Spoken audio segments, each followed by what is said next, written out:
भाई दशरथ तो लड़का मानेगा क्योंकि उसने लड़का पाने के लिए ही उसने तपस्या की है।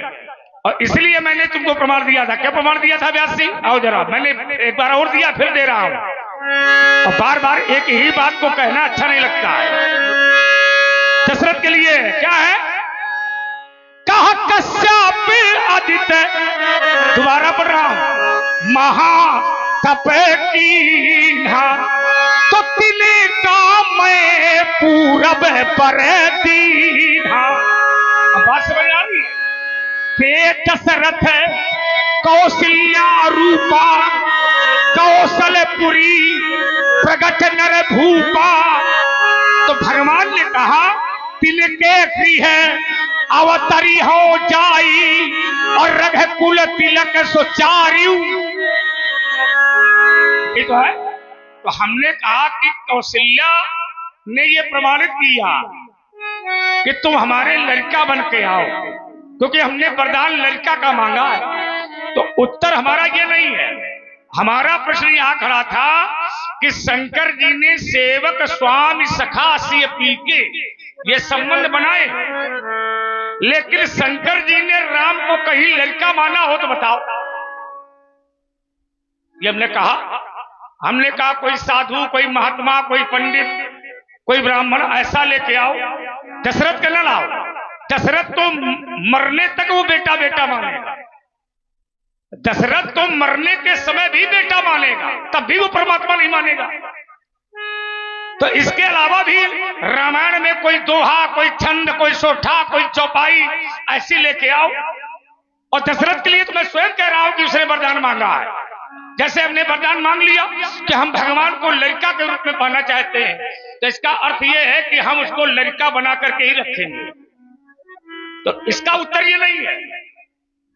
अब तुमने सांप का सुनाया, खीर का सुनाया, और कई बार ये प्रमाण तुमने, उन्होंने कहा कि कोई श्लोक है, तो बोले ये कथा है, लेकिन ऐसी कोई कथा नहीं है जिसका प्रमाण ना हो। अब प्रमाण तभी माना जाता है जब कोई श्लोक, कोई दोहा, कोई छंद, कोई सोठा प्रमाण पत्र के रूप में तुम हमें सुनाओ, तब तुम्हारी बात मान जाए। तो तुमने फिर कहा, बोले पंडित जी हम इसलिए ये कथा सुना रहे हैं कि राजा तो बाहरी है, फिर ये राजा क्यों मारे जाएंगे? अब देखिए, मैं उत्तर तुम्हारी बात का यहीं से किए देता हूं। क्योंकि राजा जितने आए हैं ये सब धनुष के प्रति भागीदारी लेने आए हैं। भागीदारी अर्थात भाग ले रहे हैं। और कैसे भाग ले रहे हैं? तो उसके लिए मानस कह रही है। क्या कह रही है व्यास जी? तो कहा भूप साहस दस एक ही बागा। क्या है भैया चंद्रशेखर, ये राजा काहे के लिए आए?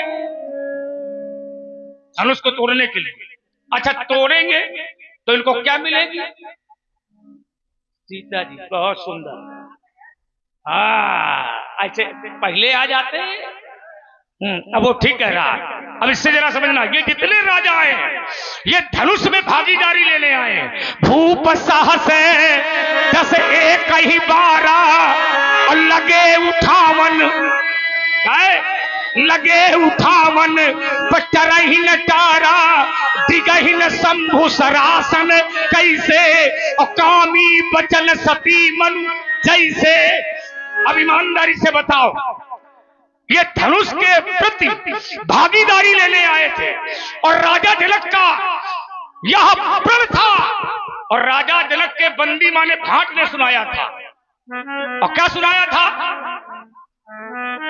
बोले बंदी बचन पर। तुम बिना प्रमाण की कथा सुनाते हो। अमर रामायण से बात बोलता हूं। बोले बंदी बचन पर और सुनहु सकल मही पाल। महिपाल माने राजा।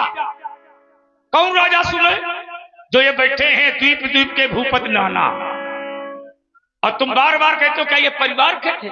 ईमानदारी से बताओ, आया हुआ अतिथि परिवार से बढ़ के होता है। अगर तुम्हारे दरवाजे कोई आ जाएगा तो तुम्हारा बड़ा भाई यदि बैठा होगा तो वो भी खड़ा हो जाएगा, क्योंकि सम्मान सम्मान है। परिवार की बात तो तब लागू होती है जब सम्मान डिगा ना हो।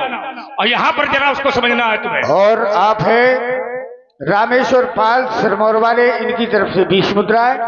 और आप हैं नेतराम सोनी जी जो खड़े ही लोधन से पधारे हैं, 101 मुद्राएं दोनों सरकार के चरणों में आशीर्वाद की कामना करते हैं। बोले बंदी बचन भर सुनहु सकल महिपाल, अपन विदेह कर कहाई हमें भुजा उठाई। और ये जो प्रण है, ये क्या प्रण है? तो कहा सोई पुरारी को दंड कठोरा, ये राज समाज आज जोई तोरा। प्रभुवन जय समेत वैदेही, और बिनहि विचार बरौहट तेहि। जो भी शंकर के धनुष को तोड़ेगा उसे सीता मिलेगी, त्रिभुवन की जय मिलेगी, ये राजा कह रहा है।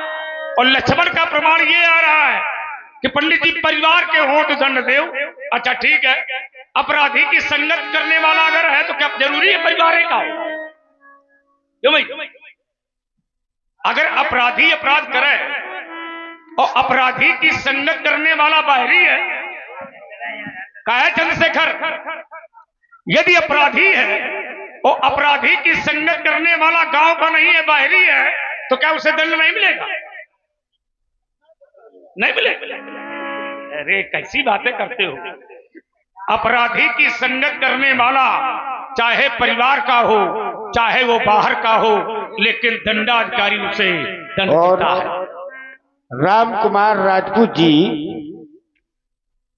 मेवना की तरफ से 501 रुपया कमेटी के लिए सहयोग प्राप्त हुआ है, बहुत बहुत धन्यवाद। तो अपराधी होता है, अपराधी की संगत करने वाला अपराधी होता है, अपराधी को छुपाने वाला भी अपराधी होता है, अपराधी का साथ देने वाला भी अपराधी होता है। अगर ये राजा बाहरी है, अब मैं अपनी बात लगा रहा हूं और तुम काटो, अगर ये राजा बाहरी है तो फिर मानसकार ने ये क्यों कहा? राजत राज समाज महा कौशल राज किशोर। अगर ये राजा बाहरी थे तो इनके बीच में तुम क्या कर भंडारा करवा रहे हो? मानसकार कह रही है राजत राज समाज महा कौशल राज किशोर। ये दोनों भाई राजाओं की समाज में बैठे हैं। और ईमानदारी से बताओ, राजाओं का समाज और गांव समाज ये परिवार होता है कि नहीं होता है? और आपने राम लखन PID खड़े ही लोधन वाले थाना बोचकरा, इनकी तरफ से 51 पुष्प मुद्राएं प्रदान हुई है दोनों सरकार के चरणों में आशीर्वाद की कामना करते हैं। और राजाओं अगर एक राजा है और बाहरी राजा अगर उस राज्य में जाते हैं तो वो प्रजा के तुल्य होते हैं, और राजा के लिए वो प्रजा परिवार होती है।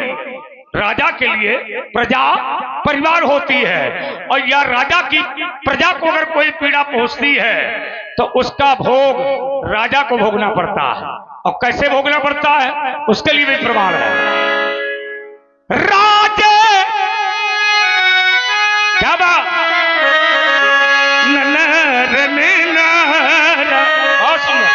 तो कहा चासु राज प्रिय प्रजा तुखारी, तो कहा सोन पे आवास नरक अधिकारी। तो हम इतना जानना चाहते हैं कि काहू न को सुख दुख कर दाता, और निज कृत कर्मो भोग सब भ्राता। अगर ये लक्ष्मण कह रहा कि काहू न को सुख दुख कर दाता, निज कृत कर्म भोग सब भ्राता, तो फिर हरिश्चंद्र की पत्नी तारा रोहित को भोगना पड़ा। राजा भान प्रताप को तो दंड मिला ही मिला, उसके परिवार को क्यों मिला? हो गया, ये हमारा तर्क है। चलो हो गया, अगर ला पाओ तो इसी में लाओ। हो गया। अब आपका तर्क का उत्तर करेंगे, उसके बाद एक तर्क हम भी रखेंगे। बिल्कुल, अब सभा के बीच में इसको स्वीकार करना।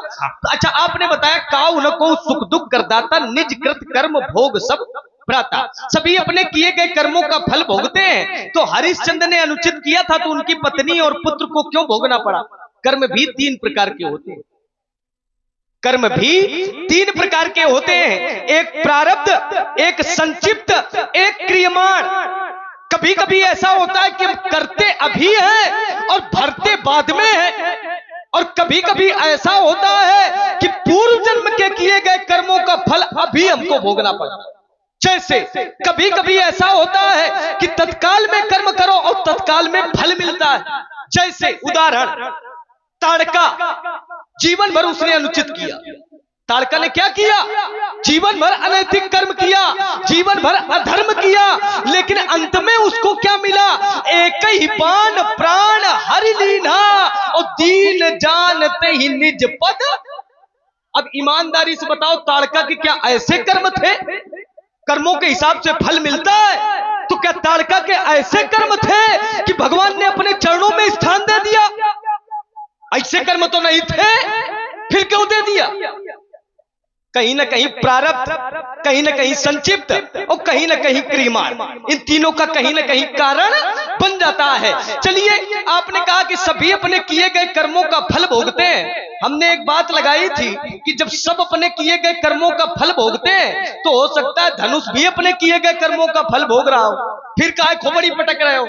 इसमें कोई उत्तर नहीं आया भाई। जब सब अपने किए गए कर्मों का फल भोगते हैं तो धनुष टूट गया है, तो हो सकता है धनुष ने कोई अनुचित कर्म पहले किया हो, अभी भोग रहा हो। फिर तुम काहे खोपड़ी पटक रहे हो? इसमें उत्तर नहीं किया। चलिए, और एक बात आपकी, इसी में आपने कई बातें लगाई और हमने एक कथा दी थी आपको। हमने कहा कथा में बताना अपराधी कौन है। कथा का उत्तर नहीं बोले, वो सब कपोल कल्पित कथाएं हैं और वो सब कहीं कथा में ऐसा कहीं है नहीं जहां प्रमाण न मिले। आपने कई मानस की अर्धालियां भी पढ़ी और मानस की अर्धालियां पढ़ी कि ये राजा जो है, ये राजा कोई बाहरी नहीं है, ये राजा